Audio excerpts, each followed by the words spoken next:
नमस्ते दोस्तों, आज हम लोग जानेंगे एलिमेंट ऑफ क्राइम यानी अपराध के लिए आवश्यक तत्व क्या है और इससे संबंधित कुछ केस लॉ को भी हम लोग जानेंगे। अपराध के लिए आवश्यक तत्व 4 हैं। नंबर 1 ह्यूमन बीइंग होना चाहिए, नंबर 2 मेंसरिया होना चाहिए, नंबर 3 रंगफुल एक्ट होना चाहिए, नंबर 4 इंजरी होना चाहिए। Number 1 human being. Human being के अंतर्गत आईपीसी के सेक्शन 11 के तहत पर्सन, कंपनी और एसोसिएशन भी शामिल है। नंबर 2 मेंसरिया यानी अगर किसी व्यक्ति के द्वारा कोई कार्य को किया जाता है तो उस स्थिति में उसका मना स्थिति जो दुराशय होना चाहिए, नेगेटिव होना चाहिए, जो कार्य करने के लिए पहले सोच में आए वो मेंसरिया होता है। मेंसरिया के कुछ डिनोटिंग वर्ड है जिसे डिसोन, फ्रॉडुलेंटली और नेग्लिजेंसली इत्यादि शामिल है। नंबर 3 रंगफुल एक्ट होना चाहिए। रंगफुल एक्ट का तात्पर्य यह है कि एक्टस रिया होना चाहिए यानी आपराधिक कृत्य कार्य होना चाहिए।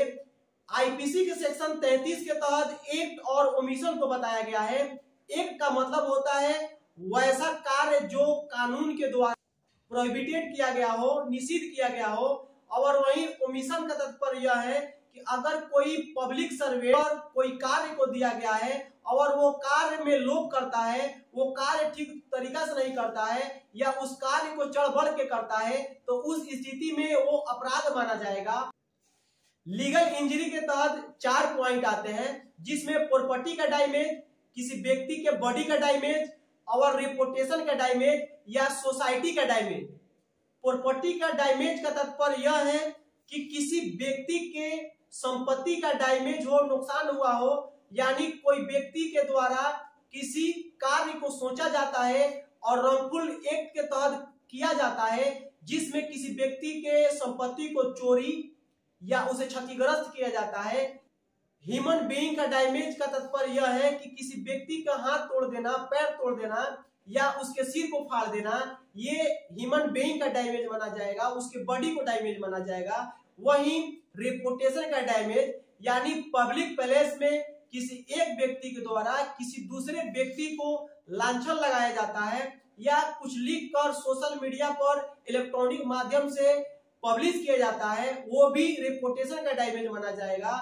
वहीं सोसाइटी का डैमेज, इसमें किसी व्यक्ति के द्वारा सड़क पर को खोल देना जिससे आवागमन में निषेध होता है, रोक होता है, वो भी एक सोसाइटी का डैमेज माना जाता है।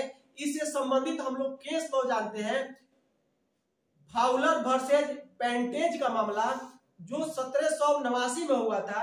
इस मामले में इविल इंटेंट को ध्यान में रखते हुए माननीय न्यायालय के द्वारा यह भी निर्धारित किया गया कि कोई भी कानून जो छोटा से छोटे या बड़े से बड़े मामले पर उसे निषिद्ध करती है, उसे अगर किसी व्यक्ति के द्वारा किया जाता है वो अपराध के श्रेणी में आता है।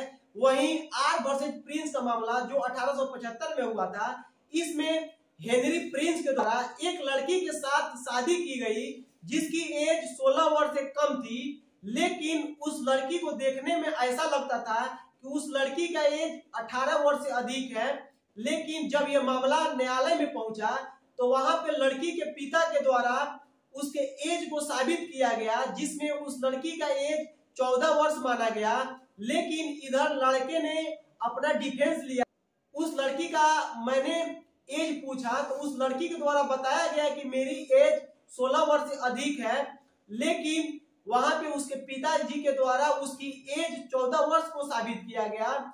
उस स्थिति में माननीय जस्टिस ब्लैकबर्न के द्वारा यह भी निर्धारित किया गया कि भले ही किसी व्यक्ति को यह पता नहीं है कि वो कार्य अपराध है लेकिन वो अपराध करता है, तो यहाँ पे 2 डॉक्ट्रिन को माननीय जस्टिस ब्लैकबर्न के द्वारा यह निर्धारित किया गया कि तथ्य का भूल क्षम है लेकिन विधि का भूल क्षम नहीं है। और इस डॉक्ट्रिन के आधार पर हेनरी प्रिंस को दंड दिया गया। ऐसे ही इंटरेस्टिंग वीडियो देखने के लिए आप हमारे चैनल को लाइक करें, सब्सक्राइब करें और शेयर करें। अगर आप फेसबुक पेज को देख रहे हैं तो फॉलो करें, शेयर करें और डिस्क्रिप्शन में लिंक है उसे जाकर भी आप सभी सब्सक्राइब कर लें। अगर किसी व्यक्ति को कोई सुझाव है तो तो वो कमेंट बॉक्स में अपना सुझाव दे सकते हैं। धन्यवाद।